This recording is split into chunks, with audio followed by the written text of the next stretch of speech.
All right, David, stand by. Gentlemen, a lot of Europeans, a lot of anti-Trump commentators in the U.S. are saying what my British friend would say. They're saying the president's bonkers. Here's someone taking that point of view. It seems like European leader strategy so far has been to basically try to de-escalate, reason with the president, find some kind of an off-ramp. Do you think there is an off-ramp? No, and I've been very clear. He is a madman. He is insane. He's only thinking about himself. Everything you're hearing, and you whatever really think Marco he's Rubio is insane? saying, whatever J.D. Vance are saying, yes. I'm sorry. Where are we at this moment where we don't understand what's happening in this country? The man is threatening war against a NATO ally, and we're all thinking this is rational, right? Let's accept what's happening here. He is not rational right now. He is destroying our world reputation, potentially our economic opportunity, our economic mighty power around the world, because he is being petty. None of this is rational. Everyone needs to stop pretending this is rational. Senator Ruben Gallego, I appreciate your time tonight. Thanks very much. Yeah, that's Arizona Senator Ruben Gallego with Anderson Cooper. Tim Rice, does this debate mean anything? Voices saying the president's bonkers. Does that matter in any material way? Does it help Trump because of the so-called madman theory? Yeah, I mean, maybe. I have to dust off, the international relations textbooks on that one. I don't think it matters that much domestically, just because we've had this debate before. We've been having this debate basically for 10 years now. We had it about Joe Biden, right? Republicans said he was losing it, and Democrats say that Trump was losing it. I actually think I kind of get where Senator Gallego is coming from. I obviously don't agree with him. I don't think the president is insane. I do think that President Trump has he focuses on one tranche of issues at a time, right? And he is in foreign policy mode right now. He has gotten it in his head that we're going to get Greenland, so he's going to stop at nothing until we get Greenland.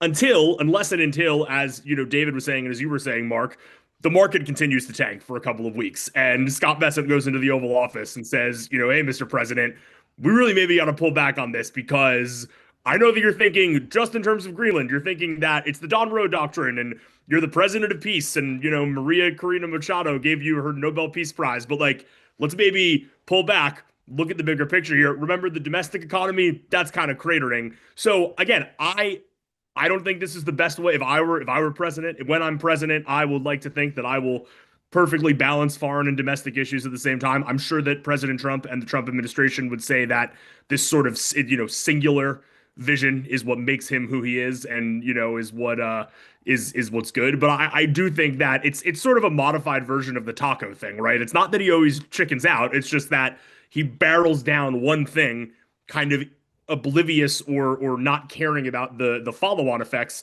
until someone really kind of grabs him by the lapels and says, you have to remember that there are follow-on effects to what you do. In theory, he's talking about housing policy tomorrow. Michael LaRosa, I want to Polymarket two things for you. Both have come up in our conversation, and see what you think. These are from our partners at Polymarket. Two interesting Polymarkets they have up right now. First, number 6, will Donald Trump acquire Greenland before the end of this year? Will Donald Trump acquire Greenland before the end of this year? Polymarket wagers say 20% chance. Not the absolute highest it's been. A few days ago it was a little bit higher, but a 20% chance. And then the issue David raised a bit earlier on the Supreme Court. This is number 10, please. Will the Supreme Court rule in favor of the president's tariffs?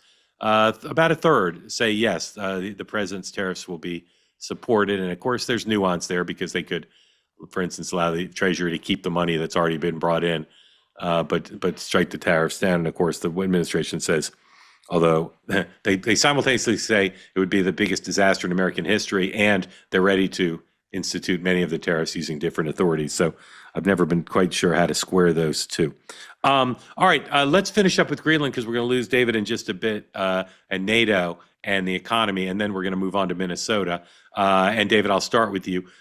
What are the next one or two beats in this story that you're anticipating happening tomorrow when the president's in Davos with his speech, as well as interview, as well as meetings with unnamed, so far, Europeans? Short term, it is the tone of whether or not we're going into an escalation or de-escalation of tariff threats. Second order is, you mentioned that we thought the Davos speech was going to be about housing policy. I had a little sneak preview of some things that I thought were going to be very interesting if he did go there. Most of what they've publicly put forward so far on housing has been abysmally bad. There were a few good ideas I heard floated. If he ends up putting those out at the State of the Union instead of Davos, it won't bother me. If he doesn't put them out at all, it will. I would prefer he forget the bad ideas on housing, and they have a lot of those floating around.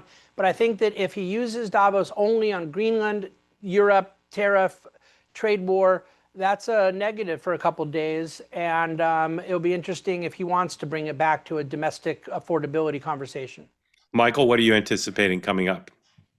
I still think he's going to keep selling. You hear him say America is hot here at home. I think he's going to be saying that to foreign leaders and global businessmen as well. I think he's on a mission, just a massive sales pitch right now to brag about his economic accomplishments. But also, I think he's hellbent on trying to reshape aspects of how global security is approached. Tim, in your bones, do you think he comes out of Davos with more of a reconciliation message with Europe, or the hostility and brickbats we've seen for the last 36 hours? I think he comes out a little bit more conciliatory. I think that at least one, maybe more European leaders will try to do something to appease him, either in public or in private. And if it's in private, of course, he'll come out immediately at his next speaking engagement and say, Emmanuel Macron was very nice to me, and he said that we're going to get Greenland, and France is going to recognize that we have Greenland, and it's going to be amazing. But I do think that, all the bluster notwithstanding, and all of the, the kind of preposterous character of this notwithstanding, we have seen in, the record recently has been that foreign leaders talk a very big game about the things that they don't like Trump doing until they don't, right? I think that they have been breaking first in a lot of ways. And if not fully giving him what he wants, then at least sort of placating him or, kicking the can down the road in a way that sort of staves off the worst possible outcome. So I think that we'll see a little bit more kumbaya sentiment coming out of Davos. Cozy Earth sponsors this program in part because you all keep buying the products. Not all of you, though. So if you haven't yet gone on CozyEarth.com and bought yourself a bubble cuddle blanket, some good pants that will comfortable and nice looking, sheets, towels, everything you can possibly imagine, go to CozyEarth.com. Use the promo code TWOWAY for 20% off the site. Everything on the site. Start the new year off right. Give your home the luxury it deserves and make home the best part of life. Head to CozyEarth.com. Use my promo code TWOWAY. You'll get 20% off everything on there. And again, follow your instincts. People say, well, what should I buy when I go on the site, Mark? I say, just buy what you need. If you need pants, buy pants. You need sheets, buy sheets. Everything on there is soft, quality, and affordable, particularly with our 20% discount. You'll get the post-purchase survey, and they'll say, how'd you hear about Cozy Earth? We'll say, don't say you heard about it from a friend, well, unless you consider me a friend, or from an ad on a bus. Say you heard about it right here on Two Way tonight. Thank you for your attention to that matter. They say that something that's easy is like a walk in the park. Well, easier than a walk in the park, hit the subscribe button, be part of the Two Way community, never miss an episode, be part of our conversations. Thank you for your service to America. And don't forget, you can now listen to the morning meeting and Two Way tonight on Apple, Spotify, or wherever you get your podcasts.